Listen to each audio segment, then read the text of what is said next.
Okay, I hope everyone who watches this can hear me because I got done streaming a video for 25 minutes and all that I can hear is static, just like the viewer who watched it. So, let's hold on just one moment while I double check to see that I can hear myself.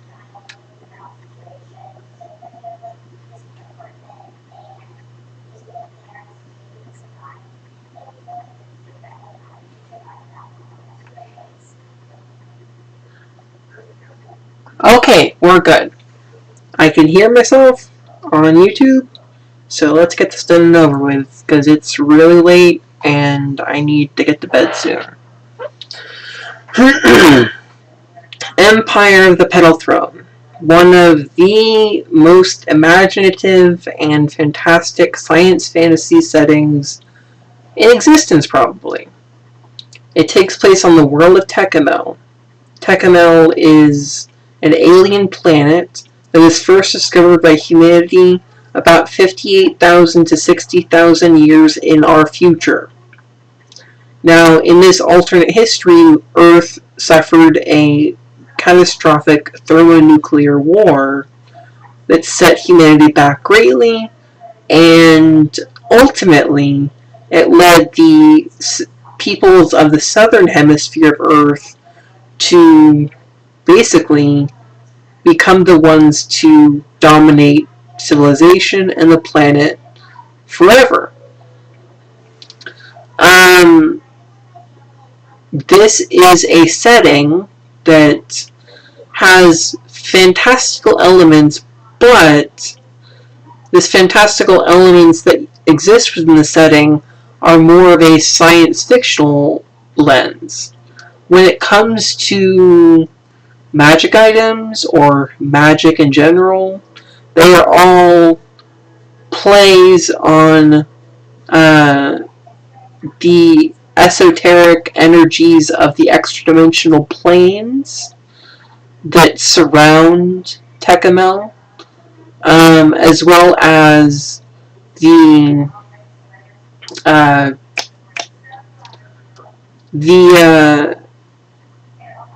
technological devices that predate civilization on Tecumel, that ultimately functions on the same wavelength as the psychic abilities, which are later known as spells. The gods themselves are aliens of extra-dimensional origin. But there's this whole dichotomy between human and non-human races. So, you have the human race, or species if you prefer, and everything outside of that is utterly alien, inhuman, and bizarre. For instance, one of the species of which you can play are, in fact, insectoid creatures known as the Petal. The Petal have carapaces that the males have black carapaces and the females have white carapaces. They do not have noses per se. They instead have holes on the back of their body that allow them to breathe and smell. The Petal are the ones most commonly encountered and inhabiting human areas. They even take to wearing human styles of dress. Something else to mention, Tecumel is an incredibly hot and humid planet. If you go past the equator, you will be a human anyways, will be scalded to the bone. You will melt, basically, if you go into the southern hemisphere. That's if you travel by boat anyways. Due to this fact, and due to the fact that at the northern hemisphere of the northern continent, it only gets to maybe 20 degrees Fahrenheit, and that spells a very hot planet that ultimately, if you go to much of the world, nudity is not considered something bizarre or objectionable like you have in Western society. At least in America, anyways. In fact, among the various dark aspects of this setting is human sacrifice.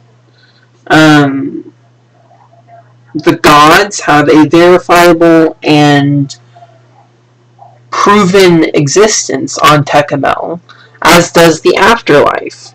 So you can just get to a priest and say, hey, I want to talk to my ancestors, and they'll talk to you.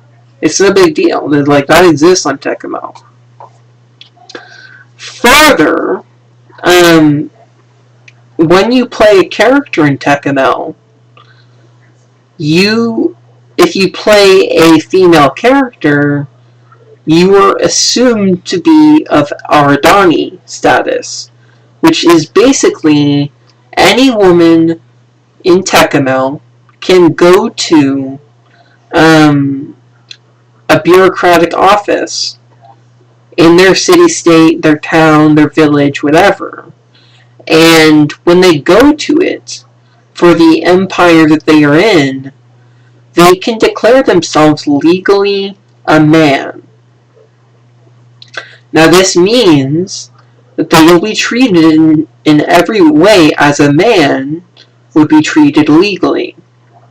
So, if a female character who is an Ardani commits some grave offense against another clan member of another clan,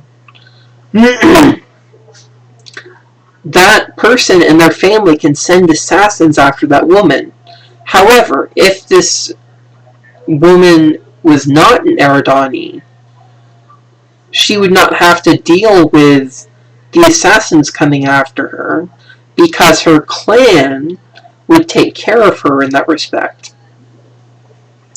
Furthermore, polygamy and polyandry are considered the norm on Tecumel.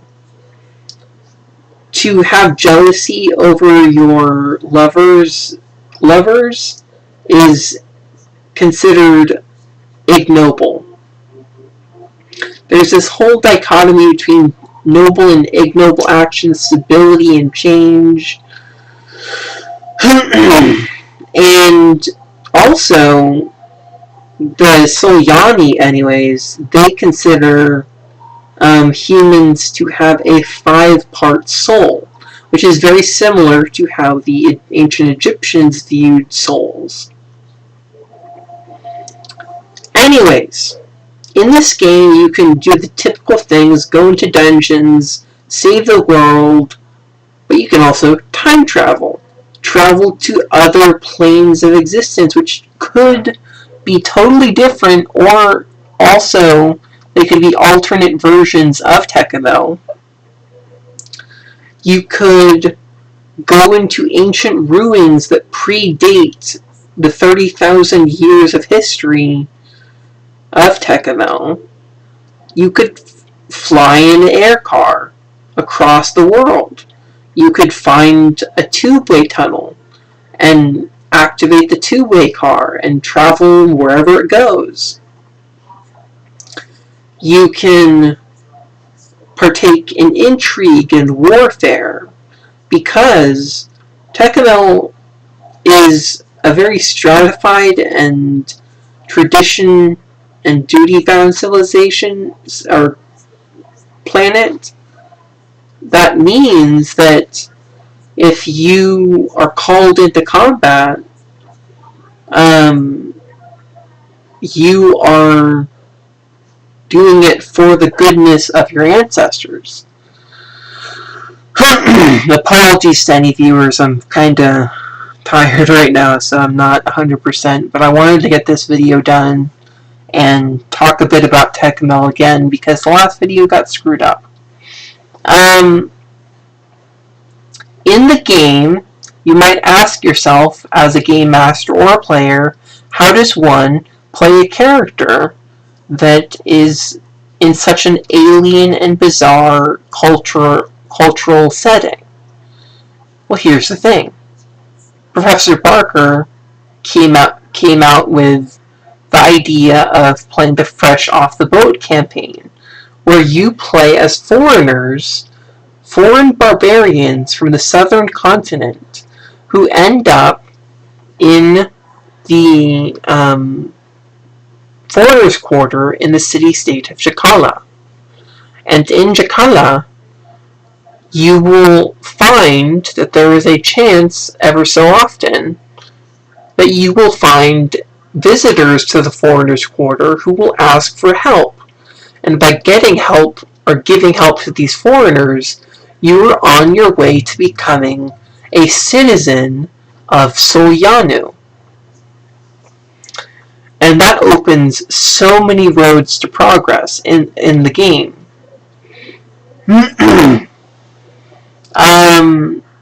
This is kind of something interesting about this game is that rather than rolling 2d6 or 3d6 or whatever to roll your attributes, you in fact roll percentile dice. And they range from weak to average, strong, powerful, superb, stupid, dumb, average, smart, brilliant, or genius, weakling, puny, average, healthy, very healthy, and robust, non-psychic, barely psychic, average psychic, somewhat psychic, quite psychic, highly psychic. But something that I think is quite interesting and leads to some interesting roleplay is the comeliness stat. So if you roll high on this, you will have roleplay interactions that you might not ordinarily have in real life. And if you roll a 96 to 100 on the comeliness stat, you are wildly handsome or gloriously lovely. And it says the character is so beautiful or handsome that care must be taken to avoid being stolen by slavers, carried off by various religious groups for participation in orgies, etc. This classification is thus a mixed blessing. Because, yes, slavery exists in this setting. It's not something that's looked upon with derision, per se, but it's accepted as a part of their civilization, and frankly, when it comes to slavery in a lot of fantasy settings, if it's set in a historical time period, in my opinion, slavery would be existing, because it's only in the past couple centuries that slavery has stopped being an acceptable thing. Now, I abhor slavery from a moral and ethical standpoint. When it comes to fantasy and science fiction, I'm more so fantasy. I don't see it not existing in a lot of settings. Because that's just how human civilization has worked for thousands of years. Regardless, one of the initial encounters within the game is that you could end up selling your boat to one of the dock workers in Jakala. There's also gladiatorial arenas. You have spells like calm, create food and drink, curse or bless, dispel evil or good, door control, fear, levitate, light, locate objects. Excuse me. This is a complete game in 116 pages. It has everything from monsters, magic items, treasure, character creation, spells, non-player characters, as well as information on the gods and the divines, and even rules for support, salaries, jobs, fiefs, and taxes, erecting and buying buildings, advertising, relatives and bequests, and I should mention all of the names within Tekkamel are created from an actual language called Sulianu. Professor Barker, when he created Empire of the Pale Throne, he really created it. All of the names that he created in the setting were from languages that he created himself. He was a professor of Southeast Asian Studies in Urdu, as well as being someone who literally wrote the book on a particular tribe's language. I forget the tribe in question, but he basically was the one who studied their language, and the whole language as it exists in scholarly circles was written by him. Now, I should mention, Professor Barker, he was found to have written a book of ill repute, one that will probably forever tarnish Tekkamel, due to the fact that it was published as an anti-Semitic neo-Nazi novel, and was published by the same publisher of the Turner Diaries. Further, Professor Barker was on the board of Historic Review, which was an anti-Holocaust Holocaust denial organization, and he was one of the board of directors.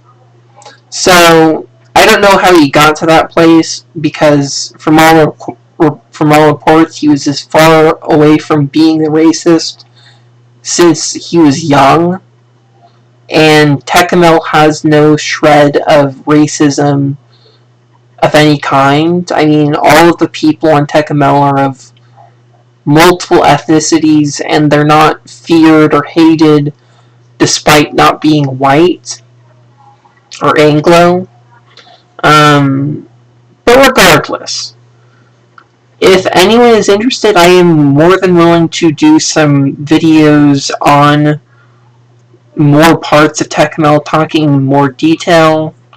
I hope all of you have a good morning, evening, afternoon, night, and I hope to see you soon, because soon I will be running Empire of the Pale Throne again, and at some point I'm going to try and record it and upload it to this channel, much like I did with Vampire the Masquerade. For a couple times I did that. But anyways, this is the Witch King of Samra, wishing you all happy gaming and good luck in your lives.